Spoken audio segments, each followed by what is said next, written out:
Bonjour à tous et à toutes et bienvenue sur le JT du LP.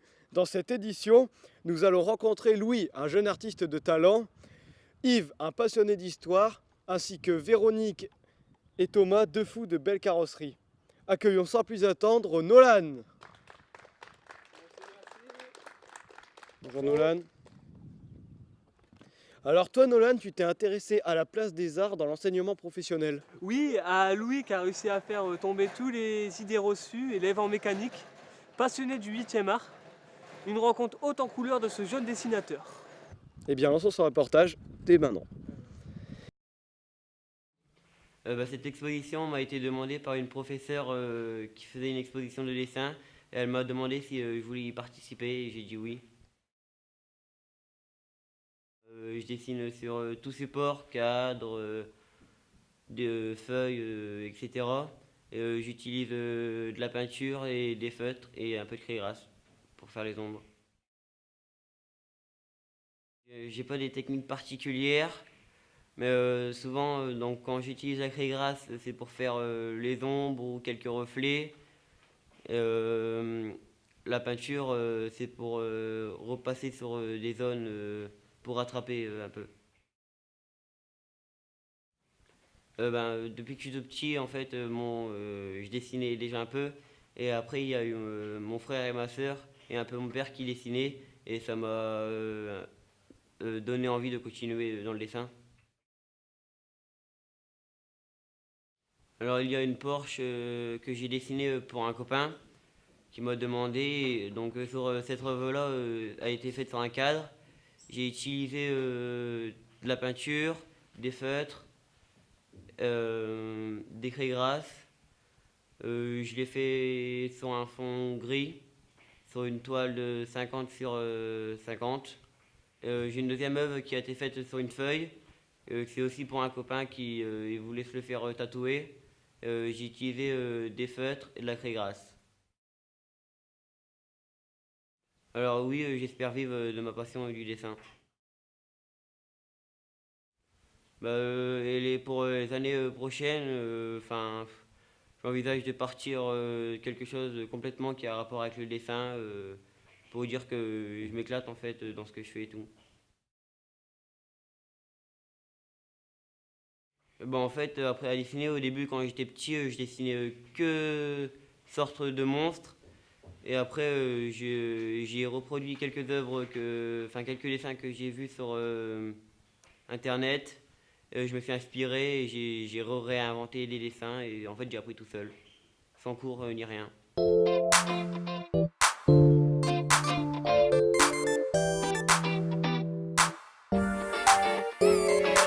Maintenant, voici Jimmy. Bonjour Marceau. Bonjour à tous. Alors toi, pour ce reportage, tu as dû te saillir les mains. Oui, je vous ai fait un reportage choc sur un conflit qui fait rage. Un conflit qui fait rage. Oui, une guerre dont on n'entend jamais parler qui est terrible. Le métier à risque de carrossier. Un métier à risque. Je n'en dis pas plus, je vous laisse avec mon reportage. Alors la filière de carrosserie, c'est par exemple un véhicule qui arrive accidenté. Nous regardons exactement ce qui se passe sur le véhicule. S'il y a une arête déformée, cela se fera avec un débosselage en arête. Un coup sur le véhicule, on posera du mastic ou on coupera carrément l'élément pour le ressouder. Alors oui, j'ai choisi cette filière parce que déjà depuis la 3e professionnelle, je suis là. Et ça fait maintenant 3 ans que je fais ce boulot et j'aime vraiment. C'est un métier qui m'attire tous les jours. Non, il n'y a pas de désavantages ni d'inconvénients, mais nous pouvons s'en sortir avec un très bon métier à la fin. Alors je préfère l'aspect peinture car c'est complètement différent de la carrosserie. La carrosserie, c'est plus aimer à débosseler, à redresser, faire du masticage, de la préparation. Et la peinture, c'est tout ce qui est avec un pistolet, peinture, vernissage. Alors nous, on ne doit pas avoir un talent artistique, mais par contre être très minutieux et calme. Depuis toute petite, c'était mon rêve de faire la carrosserie. Et grâce à ma soeur, j'ai vu qu'ici il y avait filière carrosserie, du coup j'ai décidé de venir ici. On fait du débosselage, du dépose-repose, on met en peinture, on fait de la soudure, du tire-clou. Selon moi, il n'y en a pas beaucoup.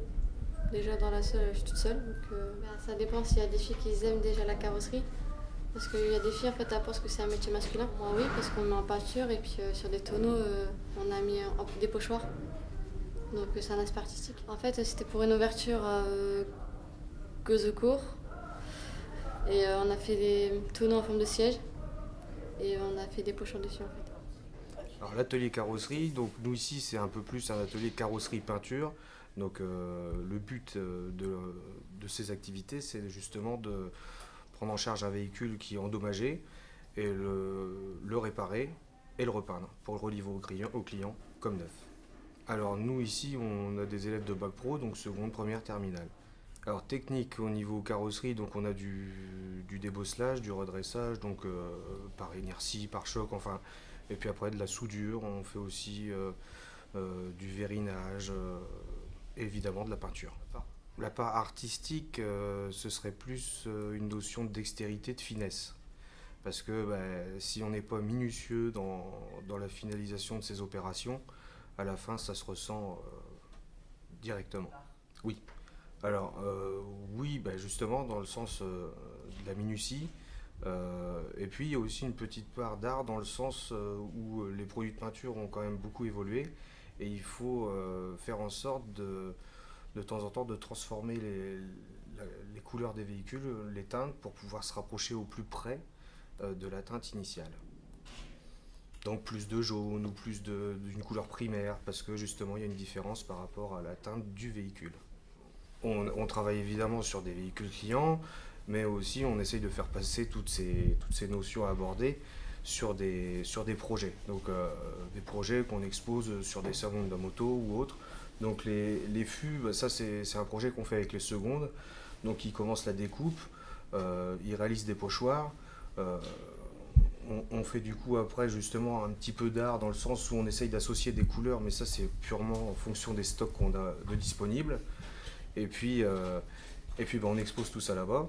On a également un partenariat avec Harley-Davidson Seclin qui nous donne donc leurs éléments morts. Et puis les élèves les refont intégralement.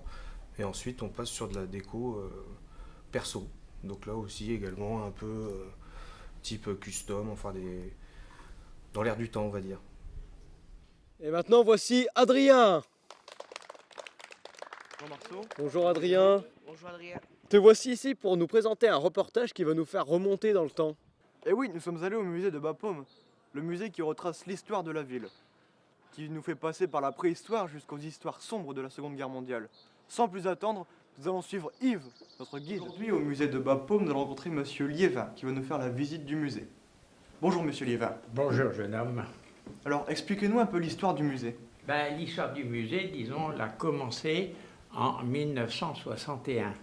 Ah oui, c'est pas tout récent. Non. Donc c'était toute une équipe comme le docteur Saint-Yves, monsieur Desgardins, toute une équipe qu'ils ont mis en route à faire les premières fouilles sur Avesnes.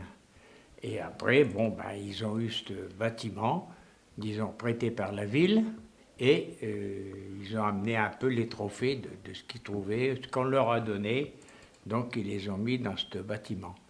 Et ce bâtiment-là a été, disons, à l'époque, après la guerre 14, il a été bâti et financé par Laure Laurence, qui était un industriel de la ville de Sheffield et qui a donc financé ce bâtiment. On se trouve dans quelle salle du musée là? Ici, on se trouve devant, par exemple, des vitrines qui sont à l'époque, ce qu'il y a dedans, ce sont l'époque du Paléolithique.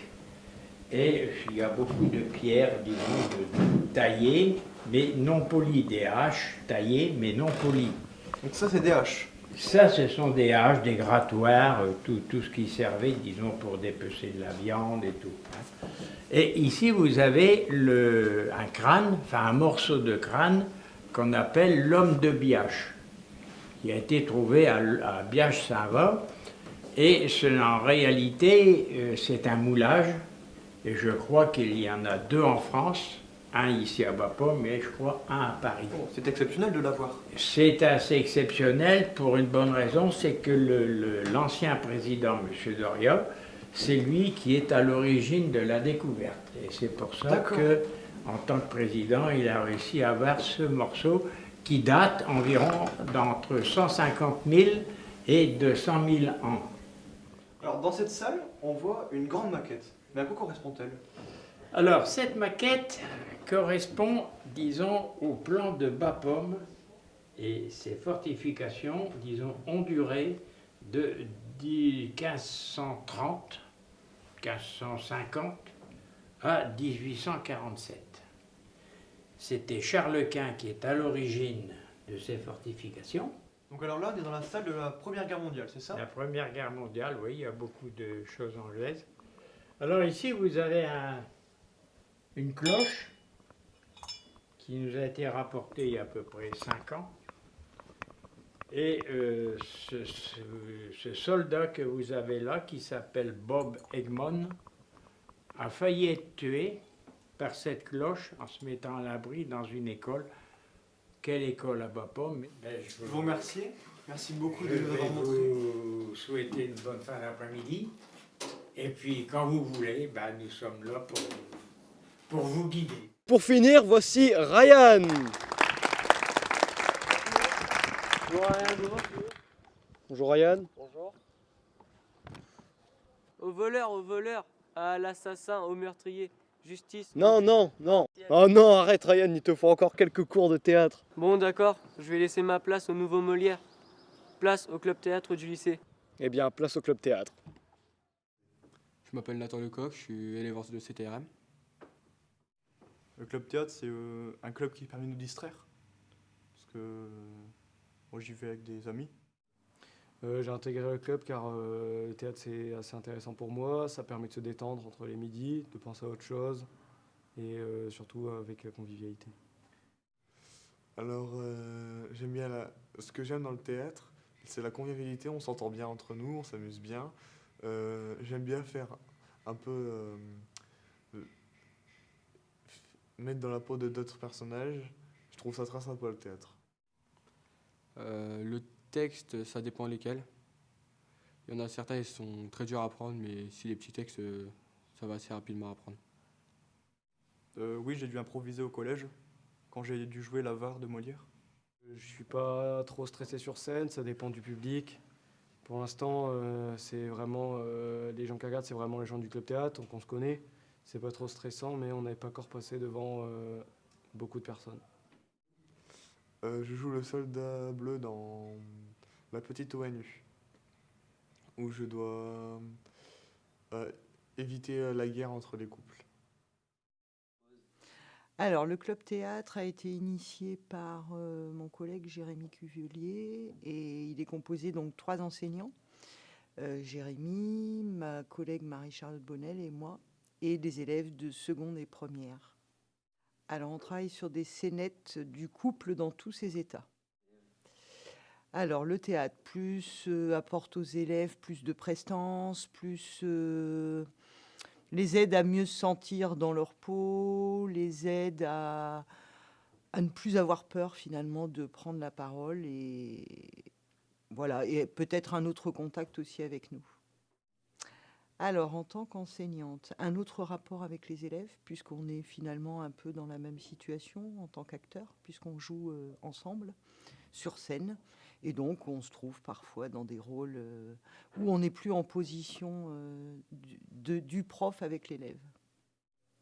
Alors oui, ça nous rapproche forcément, puisque on n'a plus cette barrière. On est vraiment dans un loisir et dans une activité où chacun doit prendre du plaisir.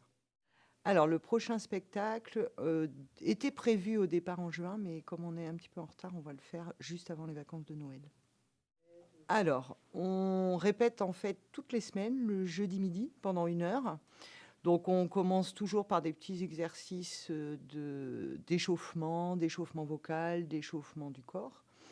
Et ensuite, alors au départ, on a plus travaillé un petit peu l'improvisation.